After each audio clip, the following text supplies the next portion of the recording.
Welcome to Nerd Heaven. I'm Adam David Collins, the author of Jewel of the Stars, and I am a nerd. This is episode 79 of the podcast. Today we're talking about the Stargate universe episode Malice. The description on Gateworld reads, Simeon makes his escape from Destiny, sending Nicholas Rush on a vengeful mission to catch him, but Young and Greer must attempt to retrieve Simeon unharmed. This episode was both written and directed by Robert C. Cooper, and it first aired on the 16th of November 2010. Young is talking with Brody, Park, and Volker. They're all trying to come to terms with the recent revelations, the bridge, Destiny's mission, and how much they should trust Rush, keeping in mind that he was responsible for Riley's death. Young is being surprisingly lenient on that. I don't believe he intended Riley harm, he says. And that is true. Rush messed up big time. He made a mistake that cost a man's life. But it was hardly premeditated murder. As Young says, Rush is going to have to live with that for the rest of his life. Now the scientists are amazed by the importance of the discovery, assuming it's true. As Eli says, you have planted false information in the computer before. Have you noticed that over the last year and a half, Eli has grown more dubious of Rush and less tolerant of him? They've dropped out of FTL in a system. There are 3 planets in range. One is a wasteland, but the other 2 show promise. Rush is going to have to get used to the fact that the bridge is no longer his own private domain. I think that will be a pretty hard adjustment for him. Rush goes to see Dr. Perry, who isn't answering. She's lying unconscious on the floor. What did Simeon do to her? Scott has quickly determined that all Lucian Alliance are accounted for, except Simeon, and he's got a gun. Not sure how he pulled that off. TJ doesn't seem to be doing much to help Perry. We learn that this body is dead, and that leaves them all fearing the worst for Gin. Nobody knows for certain what happens to the other person when a body-swapped person dies. They use the stones to check in, and James confirms the worst. Amanda Perry is dead. And that means Gin is dead too. Wow, I knew this was coming, but in my memory, Eli and Gin's relationship lasted a bit longer than this. I didn't remember exactly how she died. We only really got to see them together for that one episode.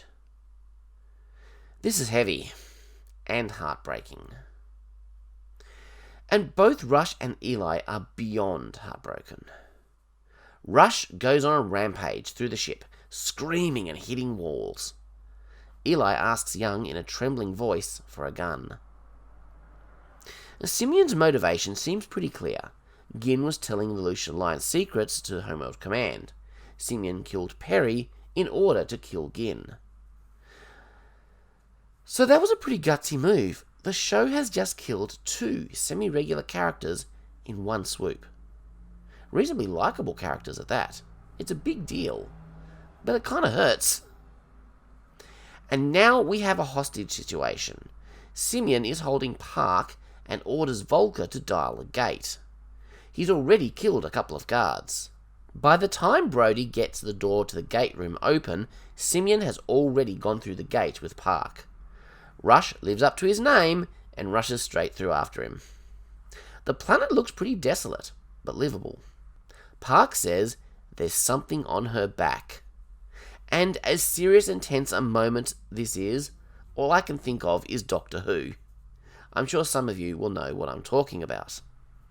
It turns out to be a bomb. While TJ fights to save the lives of the downed guards, Young gets a team together to dial the gate back again. There's a problem. Several, actually. The bomb is an ancient device, so they only know what they've been able to piece together about it. Young has learned that Gin told Homeworld Security that Simeon knows the location of the Lucian Alliance base. His knowledge may be the only way to stop the impending attack on Earth. They need him alive. Right now, Rush is on the planet, and while he's currently distracted with a bomb on Park's back, he has every intention of killing Simeon on sight. Young and his team can't come through the gate while Rush is trying to disarm the bomb. At least that's what he says. He has no reason to lie at this point because he doesn't know Young wants Simeon alive. Simeon has a shot lined up on Rush's back, but for some reason he doesn't fire. He seems to reconsider when the gate dials. Not really sure why. Rush is on the verge of giving up, abandoning Park to her fate, because he has nothing small enough to remove the bomb. But then he realizes he can use his glasses. Rush may have his own priorities, as always, but he's not completely heartless. Young has a little talk with Varro, the leader of the remaining Lucian Alliance people. He's the reasonable one. He assures Young he didn't know about Simeon's knowledge of the attack, and I tend to believe him, but he warns Young to simply let Simeon go. You'll lose more people trying to bring him in alive. He's dangerous. That they've already figured out. Turns out there are more bombs. Simeon has booby-trapped the desert with them. Scott tries to reason with Rush. Once Colonel Young is done with Simeon, Rush can do whatever he wants with him. Scott doesn't care. And Greer says, if you don't kill him, I will. But right now, they have to bring him in alive. Even from so far away, they can still do their part to help save Earth. And Rush seems to understand. He's an intelligent man. But right now, he's running on pure emotion. Let's see if he really can rein that emotion in. After securing Rush's agreement to play by the rules, Scott allows him to remain. The location they used to film this planet is pretty cool. I love all the rock protrusions. I found myself wondering where they filmed this. After all, the Stargate shows were all shot in Canada. And while I'm sure a landmass the size of Canada is more diverse than people would assume, it's certainly not known for terrain like this. Are there any deserts in Canada? Not that I'm aware of, but I wouldn't know. Anyway, it turns out they shot the stuff for this episode in New Mexico, which is a state of the USA. Air Part 3 and the Atlantis episode Vegas were also shot there. They're in a place called the Binti Badlands. The sandstone formations were formed by a glacier.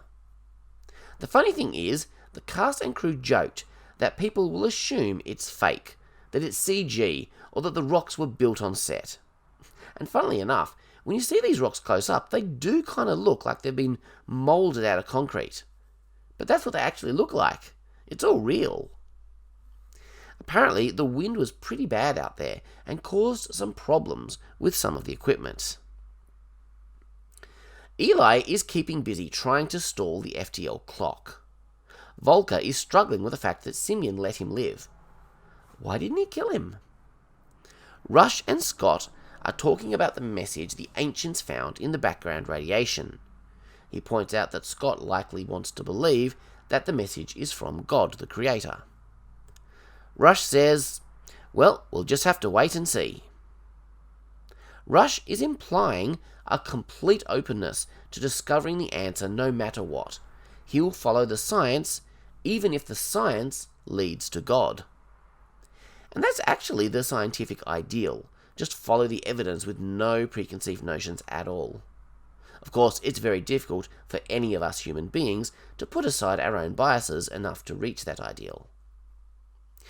Greer doesn't really trust Rush at the moment. While Young may have forgiven him, Greer never will. I think he's almost hoping that Rush betrays them so he gets to kill him. They're not going to be able to figure out how to stop the clock in time before the ship jumps. However, they can stop the ship again. It has to remain in FTL for a minimum of 4 hours. At that point, they'll still be in range of the planet. That'll be the last chance. They don't have complete and full control over the ship after all. Scott spots an animal, a big alien lizard thing, not too dissimilar from a dinosaur. I love Greer's first thought. Is it something we can barbecue?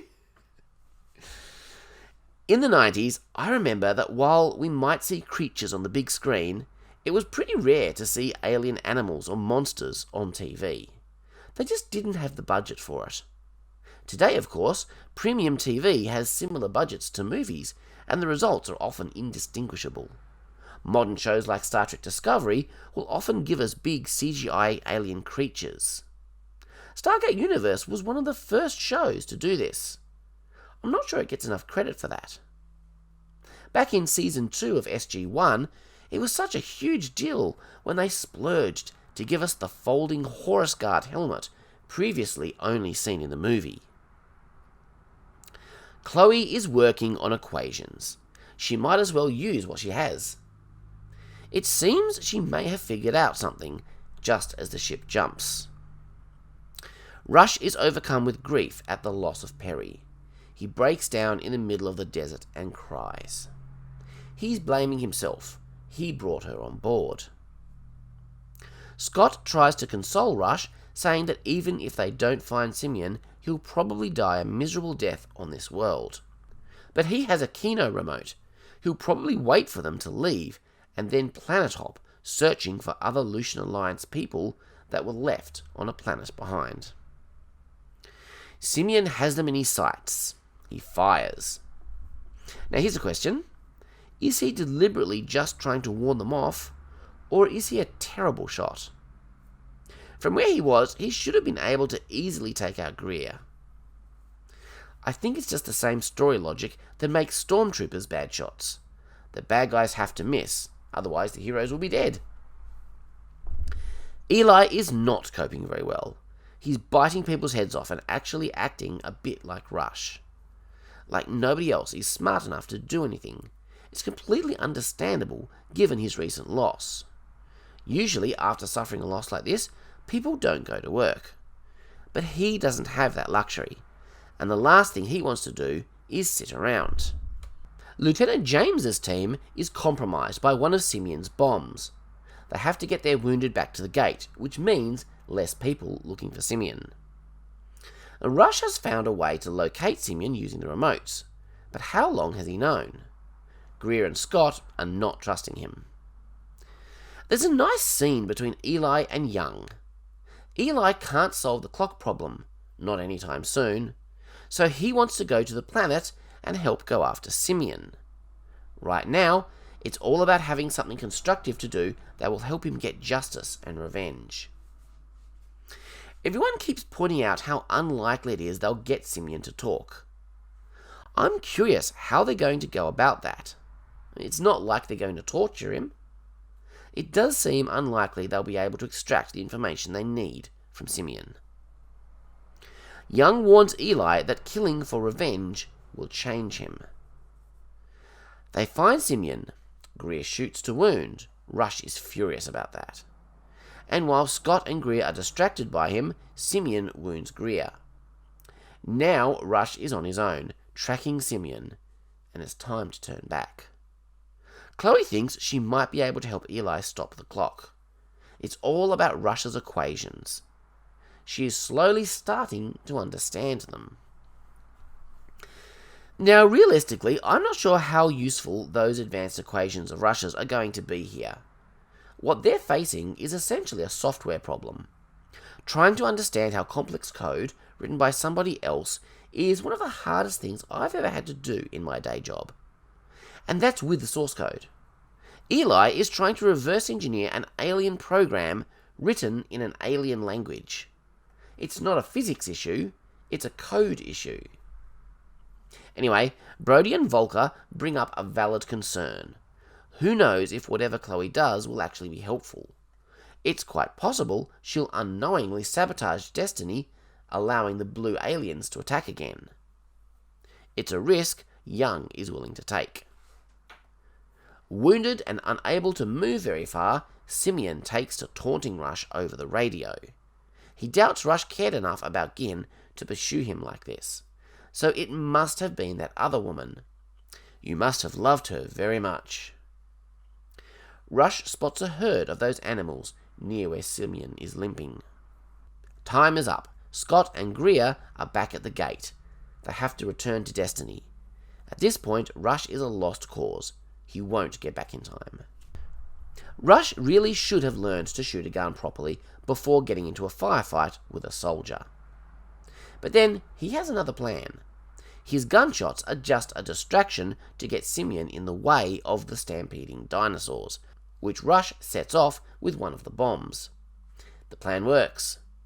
A badly wounded Simeon says he has information. Rush isn't interested. He shoots Simeon in the head, claiming his revenge. But he reaches the gate to find it abandoned. Or so it thinks. Chloe is clearly not in control of whatever is in her, at least not on a conscious level, but whatever she does helps. It turns out Chloe plotted a new FTL course. She brought Destiny back to the planet to get Rush. Perhaps Rush's equations were more relevant to that. At the end, Scott asks Rush if he feels any better, having taken his revenge. He doesn't answer. I think we can guess the answer, but Rush doesn't want to admit it. I don't have any first-hand experience with revenge, not on a scale like this.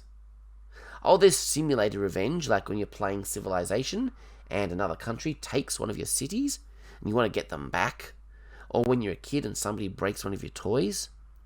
But an actual burning adult desire for revenge? I've never suffered anything from somebody that has given me cause to feel that, which I guess makes me very lucky. But I've heard it from multiple sources. Revenge doesn't make you feel any better. And I believe it. One of the most important things a story is supposed to do is make you feel something. It could make you feel happy, sad, angry. It doesn't really matter what. By that logic, this is a very good episode. It had some good human drama, some beautiful scenery, and plenty of excitement. This episode will leave a number of our characters with far-reaching consequences. Next time, we have a big arc episode, which will bring back some familiar faces and reveal what's really been happening to Chloe. It should be fun. I'll see you next time for Visitation. In the meantime, don't forget, if you'd like to support me, you can check out my Jewel of the Stars series of books. Just go to adamdavidcollins.com/books, or you can read the first book completely free by searching for Jewel of the Stars on Wattpad. Have a great 2 weeks, live long and prosper, make it so.